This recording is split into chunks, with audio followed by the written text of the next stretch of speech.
Jackson Radio Show. Welcome back, everybody. Kevin Jackson here. Glad you're with me. So I found it laughable that Hillary Clinton says she won't contest the election, as if that's even a possibility. That's the thing that just gets me. It's like, well, I won't. Not that there's not a constitutional way I could do it. She's hemming and hawing. The fact of the matter is that there's nothing to contest. Even if you had the ability to contest it, which technically she does, you're not going to do it, and you're not doing us a favor by not I'm going to do America a favor and not contest it. Let's pretend that Donald Trump is really president and I'm not. It's so funny to listen to her. And then I started out talking a little bit about this appeal that Donald Trump has at the UN that the left doesn't recognize. And this one guy wrote, the big idea for many of President Trump's core supporters, his appeal has always been more about tone than substance. And I got into, what are you talking about? If there's any president that's been about substance, it's Donald Trump. But it just goes to show you how distorted the left remains.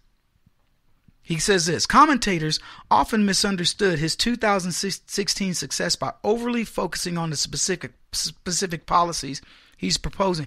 I'll get it out in a second. What is the deal with speaking today? To borrow one trite formulation, the media took Trump literally while voters took him seriously. Many Republicans who backed Trump in the primaries were willing to overlook his apostasies on the issues they theoretically care about most, such as abortion or guns, because they liked his style. What do you mean? See, this gets me. Donald Trump is anti-abortion. He understands that pro-life, it's not really his decision, but he said it. He absolutely said, look, I can't tell women what to do, but I find abortion abhorrent. That's what he said with his own mouth. I mean, it may not have been exactly those words, but it was along those lines. And guns? What are you talking about? This dude is pro-gun? What does he want Donald Trump to do? To go out and license new gun manufacturers? I mean, I don't even know how could he prove to be more guns than he is already? The dude has been seen with the guns.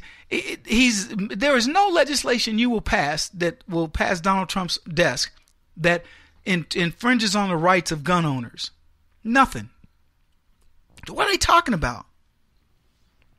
He goes on to say this: the brashness, bellicosity, swagger, machismo, whatever you want to call it, that made so many elder statesmen so uncomfortable was central to his success. Let me tell you what all that was. That was a guy who said, I will not apologize to you for being successful. I will not apologize to you for any mistakes I've made in life that don't involve you. That's why Donald Trump won, was because he said, you know what? I'm a flawed human being. And you may look at me and go, he's an egomaniac or he's whatever. But you know what? It's my life. I've led it. And if being successful makes you uncomfortable, sorry for you, because it shouldn't. You should be happy to live in a country where you can enjoy this type of success. You can take an investment and get this out of it. You can raise a family like I have. Divorces notwithstanding, look at my family. Ex-wives that still deal with him, ex-girlfriends that speak highly of him, business partners that still are involved with him. If Trump was the ogre they made him out to be, how could he possibly have done so well? So Trump said, in your face, and he didn't leave it to chance. Whenever they attacked him, he attacked harder. Let me tell you something. My son, I don't know if you've seen this movie called The Accountant. I can't stand Ben Affleck, but this, I only watch it because it's on regular TV now. But anyway, there's a scene where his dad teaches the boys how to fight. And he tells his son, you're either going to fight, his kids are picking on him. He's like, you're either going to fight, it's like 4 kids, or you're going to be a chump all your life. And he says to him, which are you going to do? And the little boy gets out of the car, walks over, and he's autistic. But his dad has taught him how to fight. Paid for him to learn how to fight. And the little kid goes over, you're thinking to yourself, he's a meek little dude. And man, you should see the scene. That scene is Kevin Jackson in one little snippet. He immediately goes over to the guy who was giving him the grief, And I mean, this kid just, and I mean, he hits him so fast. It's crazy. The other kid grabs him from behind. He kicks another guy, gets away from him, and hits a second kid. He goes down. The other kid takes off running, and his brother jumps out of the car to run that kid down. That is me and my brother fighting for each other right there. That is us, saying, okay, it's yours to start, but I got your back. There's only 4 of them. My brother wouldn't even have to get out of the car for 4 of them. But so anyway, you got to see that scene. I saw that scene and I said to myself, I brought my 10-year-old. I said, let me show you this scene of this movie. If you watch nothing else of this movie, you're going to watch this scene. So Donald Trump got out of the car and went over and started beating the crap out of everybody in the system. He beat up the left. He beat up the rhinos. He beat up the media, the establishment, the Black Lives Matter, all of them, all of the special interests, the gays, the feminists. He just started whooping everybody. And you know what you did? You got out of the car, and as they started running away, you chased them. Good for you. This guy goes on to say this. Many conservatives feel like the system in Washington and the world is broken. They don't want leaders to prevaricate or speak the language of diplomacy. They want a street fighter. I hadn't even read that before I told you guys what happened in that movie, seriously. So he goes on to say that we saw that street fighter at the UN, particularly after we had seen Trump cutting these deals with Chuck and Nancy. It had a lot of people going, wait, whoa, what's going on here? Now, those are the novices, the people that don't understand politics. Trump is Trump. Let Trump be Trump. That's what Lewandowski's book is going to be. But Trump is Trump. He cutting deals with Nancy and Chuck. If you believe Donald Trump's going to cut the people that got him elected a bad deal, you don't know the guy. Just either get off the Trump train or, go learn politics. He's not going to cut a deal. Are we going to have to give a little to get a little? Sure. Am I happy about that? No. Would I do what Trump does? Probably not. But we'll get what we want in the end, because that's what ultimately has to happen.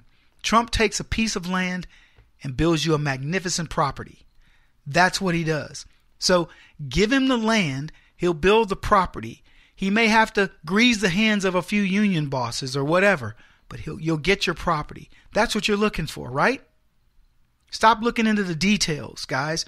Look, I understand the Tea Party movement. I understand what we wanted to accomplish, and we've done a pretty good job. Now we've got a warrior. Trump said this, Rocket Man's on a suicide mission for himself and his regime. The United States has great strength and patience, but if it is forced to defend itself for its allies, we will have no choice but to totally destroy North Korea. I love that talk, because let me tell you something. As much as Trump doesn't want to do that, don't think it's off the table. And don't think that by the time, if we have to press that button, that the world won't say, you know what, it's time to press that button. Now, nobody wants to see a nuclear war. Too many innocent people will be killed. But short of that, you'll see that drastic things will happen in North Korea. He goes on to say this, conservatives who praised the speech focused mainly on the way Trump talked about North Korea. John Bolton declared this was the best speech of the Trump presidency because people will remember Trump's threat against Pyongyang. I think he was as clear and direct as it is possible to be. That's what Bolton said. For Americans, plain speaking is still a virtue. There was a lot of plain speaking in that speech. Eric Erickson called it the best speech by President Trump so far, said it was because he did not mince words.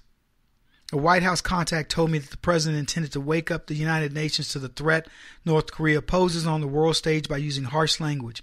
I think it probably worked. Foreign policy elitists treat the president's statements about North Korea and Rocket Man with the same disdain they showed Reagan for his evil empire remarks. But I suspect both presidents will have the last laugh. With President Trump, we're not going to get the soaring rhetoric of Barack Obama or the happy smile and sentiment of George W. Bush, but we are not going to get Reagan or Clinton. What we're going to get is a blunt instrument who understands he can occasionally use his bluntness to make real change. Another person wrote, Charles Hurt, said, the apology tour is over, praising the strong dose of straight talk. Folks, what you're seeing here, Eric Erickson was a no-Trumper. A never-Trumper is what they called him. And I don't know about these other folks. Bolton probably liked him. But the point I'm making is this. There are people who are never-Trumpers who are finally going, you know what? This is what we have to have. They get it. We are not provoking North Korea. This is a madman. And the world has capitulated. Barack Obama for 8 years allowed this man to build nukes that the Clinton administration allowed him to do on paper. And now that time is ending. Kevin Jackson on the Black Sphere Radio Network. Do you owe back taxes to the IRS or state? The secret to avoiding the IRS nightmare is to seek professional representation.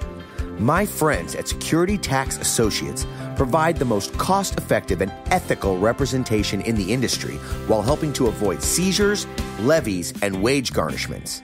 Security Tax Associates is here to ensure that the appropriate steps are taken to permanently eliminate any possibility of future tax burdens once and for all.